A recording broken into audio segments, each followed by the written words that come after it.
Hello Virgo, Sun, Moon, Rising, and Venus signs. Kamusta kayo? Sana po nasa mabuti kayong kalagayan. Welcome back po sa Star Tarot. Kung bago kayo rito, welcome din kayo. Thank you for your support. I truly appreciate it. God bless you all, Virgo.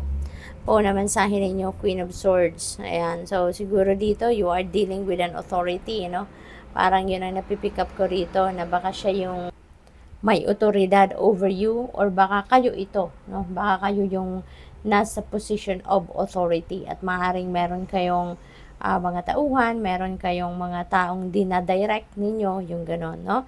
So, maybe then, meron ditong mga katotohanan that you are going to discover around this time. So, good luck sa'yo. What else? We have Wheel of Fortune, Virgo. Napakaswerte ninyo sa ngayon. There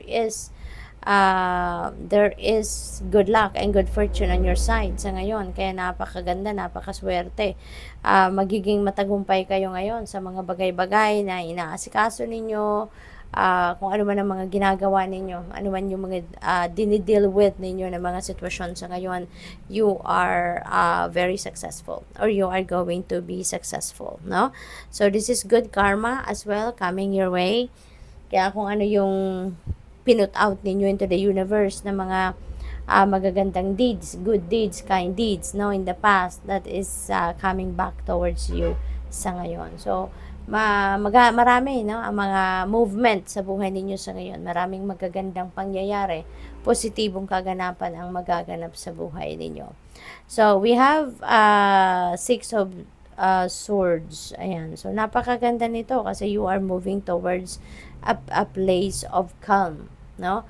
Yung bang siguro magulong pinanggagalingan ninyo, magulong isipan, magulo ang sitwasyon, may mga away, mga ganon, ano? So, ngayon, that's going to change kasi you are going to remove yourself physically, di ba? Diyan sa sitwasyon na nagpapahirap sa iyo. So, this may involve travel para sa iba sa inyo. Baka may relocation na gagawin ng iba sa inyo dito, Virgo, no?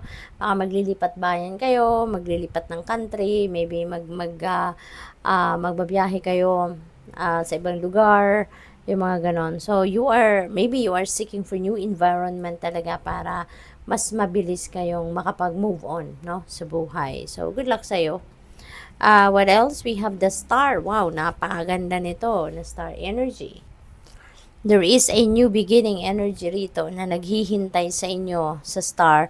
So, this is a new beginning, new beginning, new beginning. So, Virgo, maraming sitwasyon ang magbabago sa buhay ninyo. Definitely. Kasi nga, ang daming changes, 'di ba? Ang daming movement, yung ganon. So, maganda kasi there is a positive outlook and hope, 'di ba? Dito para sa inyong future. Maring dito ninyo mararanasan na yung renewal, no, of yourself na hinahanap ninyo, yung contentment, yung ganon. Kasi merong magagandang ganap, no, na naghihintay sa inyo rito. At saka, wish fulfillment din ito sa star. Kaya meron kayong wishes dito din na magka-come to fruition. Kaya ang swerte-swerte ninyo talaga. Wow! When it rains, it pours. Hindi ba, Virgo? Tignan ninyo, this is Eight of Cups. Ayan, so meron ditong new beginning. Meron ditong new opportunities and positive energies that is going to flow through you, yung ganon. So you are going to be full of love and joy. May mga celebration siguro kayo na gagawin dito. Maraming pagbabago talaga, no? This is a new beginning energy then. Maraming blessings ang dadating sa iyo rito, no? Parang siksik-liglig, umaapaw, no? Ang mga biyaya na dadating sa inyo sa ngayon. Maging masayang-masaya kayo. So, good luck to that. So, what else? We have caution. Ayan, tread softly so as not to disturb the woodland floor. Ayan, so mag-iingat kayo. Okay? Be cautious with everything that you do, with whatever you say. Kasi, yun, baka, di ba kapag kapag tuloy-tuloy tayo magsalita, hindi tayo nag-iisip na kung ano yung sinasabi natin, baka in the end, no, ikasira natin yun. Kaya, be cautious with everything that you do and whatever you say. Alright? Towards other people. So, we have uncertainty. Yan, so, but this will be lifted. Lifted na. So, ito na maaari ngayong pinagdadaanan ninyo. May mga uncertainties kayo. But, eventually, magkakaroon kayo dito na realization.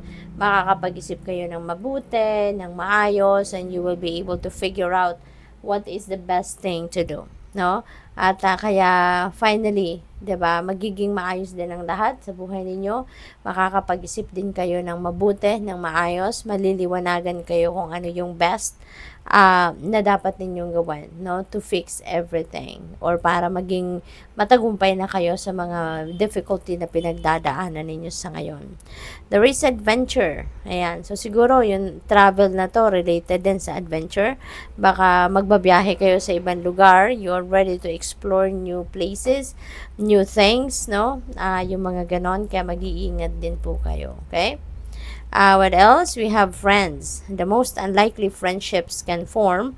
Like variegated lesions on hard rock, they create a tight bond. Ayan. So, siguro, you are making new friends sa ngayon. At ang mga kaibigan na to, ito yung mga, yung pagkakakilala ninyo sa taong ito. This is not the typical way, no, of meeting new friends. So, siguro yung parang mag-start kayo on the wrong foot, kumbaga, no, on the wrong footing at hindi nyo in-expect na kayo pala yung magiging mag-best friend.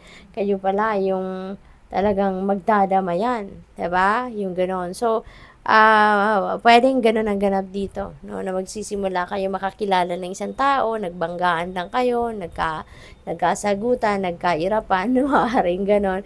And then eventually, nagkita kayong muli siguro at ayun, no, and you are going to start to laugh at each other and share a beautiful friendship. So, good luck sa'yo. Thank you for watching. Love and light. Namaste.